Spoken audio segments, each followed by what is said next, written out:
مسلم league نون اور M Q M Pakistan کا آئندہ عام انتخابات مل کر لڑنے کا اعلان۔ دونوں جماعتوں نے 6 رکنی کمیٹی تشکیل دے دی۔ ملکی مسائل کے حل کے لیے آئندہ تمام فیصلوں میں ایک دوسرے سے مشاورت پر اتفاق۔ ہم خیال جماعتوں سے بھی رابطوں کا فیصلہ کیا گیا ہے۔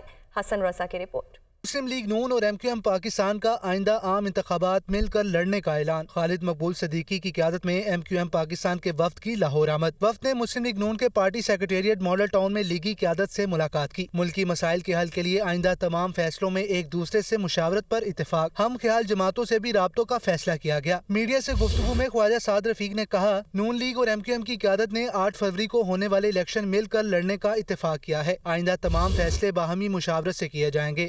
مسلم لیگ نون اور ایم کیو ایم کے مابین یہ طے پایا ہے کہ انشاءاللہ تعالی ہم 8 فروری کے انتخابات میں مل کر حصہ لیں گے۔ یہ بھی طے پایا ہے کہ مختلف قومی امور پر، معاشی امور پر، سیاسی معاملات پر، آئینی اور قانونی معاملات پر بھی آپس میں مشاورت بھی کی جائے گی۔ ڈاکٹر فاروق ستار نے کہا کہ سیاستدانوں کو بات چیت کے دروازے کھولنے ہوں گے۔ پاکستان جن مسائل اور مشکلات کا شکار ہے، کوئی ایک سیاسی جماعت اکیلے ان کو حل نہیں کر سکتی۔ کوئی ایک جماعت اس پوزیشن میں نہیں ہے کہ وہ ملک کے جملہ مسائل اور جو عوام جن مسائل میں پسے ہوئے ہیں ان سے انہیں باہر نکال سکے۔ تو ضروری ہے کہ اس کے لیے ایک وسیع تر مفاہمت اور اشتراک عمل اختیار کرنا ہے۔ ایم کیو ایم کے ڈپٹی کنوینر مصطفیٰ کمال نے کہا کہ پاکستان کے مسائل کا حل آئی ایم ایف کے پاس نہیں بلکہ کراچی کے پاس ہے۔ کراچی کی ترقی سے ہی ملکی مسائل جلد حل ہو جائیں گے۔ آج کی اکانومک صورتحال سے اگر کوئی آئی ایم ایف نہیں نکال سکتا، کراچی نکال سکتا ہے۔ ہم نے یہ طے کیا ہے کہ ہم آپس میں مل کر پاکستان کے لوگوں کو اس مسائل کے دلدل سے نکالنے کے لیے ایک دوسرے کی مدد کریں گے، مشترکہ کوششیں کریں گے۔ ملاقات کے بعد مشترکہ اعلامیہ جاری کیا گیا، جس کے مطابق مسلم لیگ نون اور ایم کیو ایم کے رہنماؤں پر مشتمل 6 رکنی کمیٹی قائم کی گئی ہے، جو آئندہ 10 روز میں سندھ کے شہری علاقوں کے مسائل کے حل کے لیے جامع چارٹر تیار کر کے قیادت کو بھجوائے گی۔ مسلم لیگ نون اور ایم کیو ایم پاکستان کا آئندہ عام انتخابات مل کر لڑنے کا اعلان۔ نون لیگ کے قائد نواز شریف کہتے ہیں کہ ایم کیو ایم پاکستان سے مل کر ملک و قوم کو مسائل سے نکالنے کی جدوجہد کریں گے۔ شہباز شریف بولے، مستقبل میں ایم کیو ایم کے اشتراک سے کراچی اور سندھ کے عوام کی بھرپور خدمت کریں گے۔ دونوں جماعتوں کا نئے سرے سے سیاسی رشتے استوار کرنے کا فیصلہ۔ خالد مقبول صدیقی کی قیادت میں ایم کیو ایم پاکستان کے وفد کی لاہور آمد۔ وفد نے مسلم لیگ نون کے پارٹی سیکریٹریٹ ماڈل ٹاؤن میں لیگی قیادت سے ملاقات کی۔ وفد سے ملاقات کرتے ہوئے نون لیگ کے قائد نواز شریف نے کہا کہ مل کر ملک اور قوم کو مسائل سے نکالنے کی جدوجہد کریں گے۔ پاکستان کی ترقی چاہیے، چاہے وہ سندھ ہے، چاہے وہ KPK ہے، بلوچستان ہے، کراچی ہے، اور پھر پنجاب ہے، گلگت بلتستان ہے، اور آزاد کشمیر ہے۔ ہم تو بالکل ایک ہی نظر سے اللہ تعالیٰ کے فضل و کرم سے سب کو دیکھتے ہیں۔ شہباز شریف کا اس موقع پر کہنا تھا کہ 16 ماہ کی مخلوط حکومت میں ایم کیو ایم نے بڑے بھرپور اور مثبت انداز میں ساتھ دیا۔ مستقبل میں ایم کیو ایم کے تعاون اور اشتراک سے کراچی اور سندھ کے عوام کی بھرپور خدمت کریں گے۔ یہ آپ کا نام کا کراچی کے عوام کے لیے اور سندھ کے عوام کے لیے اور کراچی کے عوام کے لیے خصوصی طور پر آپ کا، میں اس کو لفظ احسان تو نہیں کہوں گا، یہ کہوں گا کہ آپ کی محبت اور آپ کا جو عوام، کراچی کے عوام کے ساتھ جو کمٹمنٹ ہے کہ ان کی حالت بدلنی چاہیے۔ سب سے بڑا کماؤ شہر ہے پاکستان کا، پھر یہ آپ نے فنڈنگ دی، اربوں روپے کی فنڈنگ دی۔ دونوں پارٹیوں کے رہنماؤں کی ملاقات کی اندرونی کہانی بھی سامنے آ گئی ہے۔ ذرائع کے مطابق دونوں جماعتوں کا باہمی اختلافی نکات کو بھلا کر نئے سرے سے سیاسی رشتے استوار کرنے کا فیصلہ۔ ایم کیو ایم پاکستان نے مسلم لیگ نون کو سندھ میں انتخابی اتحاد بنانے کی باقاعدہ دعوت دی۔ ایم کیو ایم پاکستان دیگر جماعتوں سے ابتدائی روابط کر کے مسلم لیگ نون کو آگاہ کرے گی۔ وفد نے مریم نواز کو کراچی سے الیکشن لڑانے کی تجویز بھی دی۔ نواز شریف نے ایم کیو ایم پاکستان کے مرکز کے دورے کی دعوت قبول کر لی۔ لاہور کے آسمان پر اسموگ کے سائے مزید گہرے ہو گئے۔ پنجاب کے صوبائی دارالحکومت سمیت گجرانوالہ، حافظ آباد، نارووال میں انوائرمنٹ پلس ہیلتھ ایمرجنسی نافذ، نوٹیفیکیشن جاری کر دیا گیا۔ لیکن پنجاب حکومت نے 4 روز کی تعطیل کا اعلان بھی کر دیا ہے۔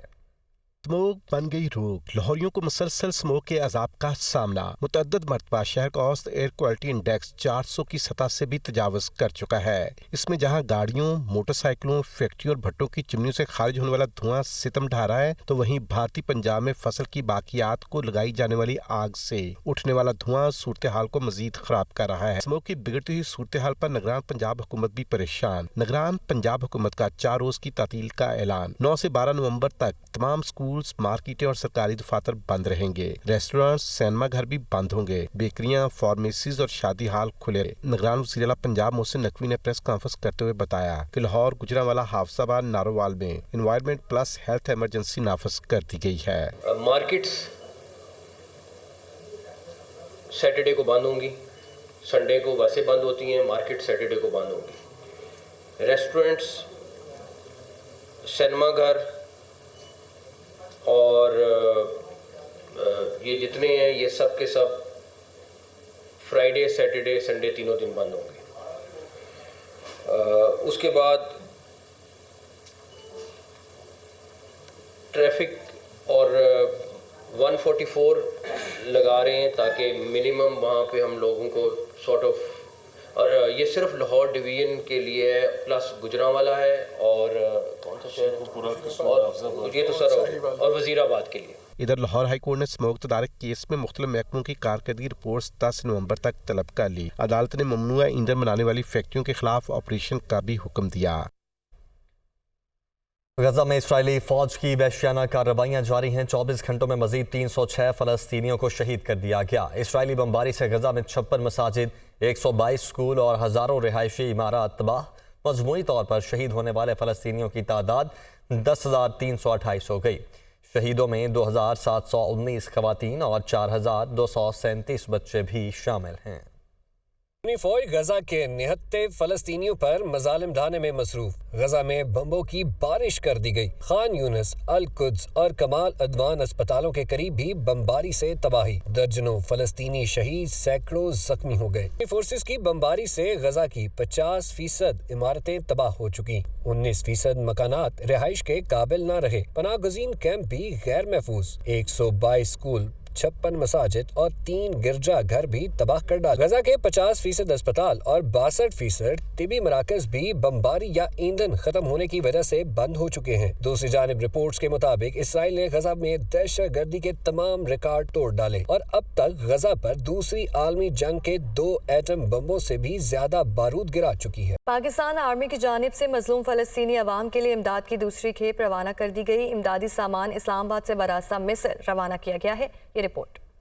पाक फौज और NDMA की जानिब से गजा के लिए इमदाद की दूसरी खेप रवाना। इमदादी सामान स्पेशल चार्टर तैयारे के जरिए इस्लामाबाद से मिस्र भिजवाया गया। इमदादी सामान की दूसरी खेप 89.6 टन पर मुश्तमिल है, जिसमें हुकूमत पाकिस्तान की जानिब से इमदाद में 40 टन फूड पैक जबकि 3 टन फूड बैग्स, 10.8 टन अद्वियात भिजवाई गई हैं। इमदादी सामान में 26 टन हिफ्ज़ान सेहत और पाकिस्तान में NGOs के ताउन से बच्चों की किट्स भी शामिल हैं। इमदादी सामान मिस्र की रेड क्रिसेंट सोसाइटी के हवाले किया जाएगा, जो मिस्र से सामान गजा रवाना करेगी। इमदादी सामान की रवानगी की तकरीब से खिताब करते हुए वजीर खारजा जलील अब्बास जिलानी ने कहा कि पाकिस्तान मुश्किल की इस घड़ी में फलस्तीनी बहन भाइयों के साथ खड़ा है और उनकी हमायत जारी रखेगा। अपने फलस्तीनी बहनों भाइयों को ये मैं यकीन दिलाता हूँ हुकूमत पाकिस्तान की जानिब से, वजीर आज़म पाकिस्तान की तरफ से, पाकिस्तानी अफवाज की तरफ से, कि हमने हमेशा फलस्तीन के अवाम के साथ एक जामे तौर पे हमने उनके साथ खड़े रहे हैं और हमेशा उनके साथ खड़े रहेंगे। इससे कबल पाकिस्तान मजलूम फलस्तीनी बहन भाइयों की इमदाद के लिए 1000 खैमे, 4000 कंबल और 3 टन अद्वियात भेज चुका है। पाकिस्तान स्टॉक एक्सचेंज में मिला जुला रुझान रहा। ट्रेडिंग के दौरान 100 इंडेक्स में 450 पॉइंट्स तक का इजाफा रिकॉर्ड किया गया, लेकिन ट्रेडिंग के इख्तिताम मनफी जोन में हुआ। ओपन और इंटरबैंक मार्केट में डॉलर आज फिर महंगा हो गया। पाकिस्तान स्टॉक एक्सचेंज में तेजी का रुझान ट्रेडिंग शुरू होते ही जारी रहा। इब्तिदा में मार्केट 450 पॉइंट्स तक बढ़ गई, लेकिन दूसरे सेशन में स्टॉक मार्केट में प्रॉफिट टेकिंग देखी गई। 100 इंडेक्स 124 पॉइंट्स कमी से 53,735 पॉइंट्स पर बंद हुआ। ओवरऑल लग रहा है कि तेजी बरकरार रहेगी, क्योंकि जब आपके लोअर इंटरेस्ट रेट होते हैं तो हमेशा स्टॉक मार्केट्स में होता है कि लोग इन्वेस्टमेंट्स कर रहे होते हैं, क्योंकि उनको फिक्स में इतना अच्छा रिटर्न नहीं मिल रहा होता। आने वाले दिनों में अगर IMF की तरफ से कोई अच्छी खुशखबरी आ जाती है और ये इजीली हमारा रिजॉल्व हो जाता है जो मैटर है, और इसके साथ साथ जो डॉलर अगर नीचे आ जाता है और आपके जो इंटरेस्ट रेट थोड़े से नीचे आ जाए तो मज़ीद जो है जो इंडेक्स है वो आप ऑल टाइम हाई देख सकते हैं मज़ीद। डॉलर आज फिर महंगा हो गया। इंटरबैंक में डॉलर 1 रुपए 11 पैसे इजाफे से 286 रुपए 40 पैसे पर बंद हुआ। ओपन मार्केट में डॉलर 50 पैसे महंगा होकर 287 रुपए 50 पैसे का हो गया। सोने की कीमत में आज कमी रिकॉर्ड की गई। फी तोला सोना 200 रुपए कमी से 2,14,000 रुपए का हो गया।